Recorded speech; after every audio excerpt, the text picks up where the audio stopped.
Okay, next we're going to be talking about working with adjustment layers. Now, in working with an adjustment layer, you must have your layers palette open. And again, if you want to access that, go under Windows to Layers. I'm going to turn it off there, and I'm going to turn it back on. And that will bring up your layers palette.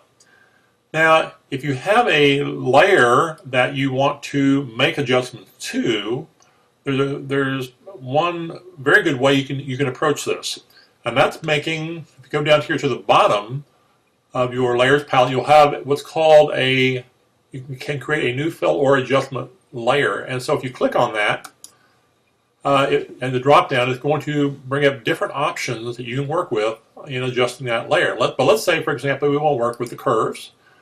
And so you'll see what happens here that, yeah, number one, it does bring up the curves dialog box, but over here it also creates another layer with this symbol by it, which indicate that it is an adjustment layer. And so what this means is that we can make adjustments to this layer independently of the original photo.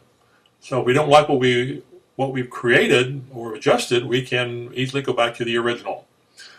And so with the curves dialog box open, I can then obviously make adjustments to this.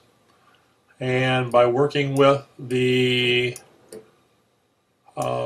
tones, the quarter tones and the three-quarter tones, I can make adjustments to this image. And again, I can see a before and after of that as well.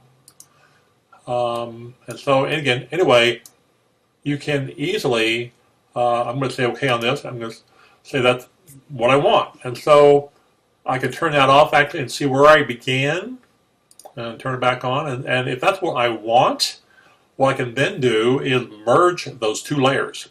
And the way you do that is simply, you just have the two layers here. I'm going to select those and go into the little arrow in the upper right hand corner of the layer dialog box and come down and say merge layers. And it will merge those layers into one. And in fact, it will pick up the uppermost layer in what I'm wanting to use here in this image. And so that is the adjusted layer.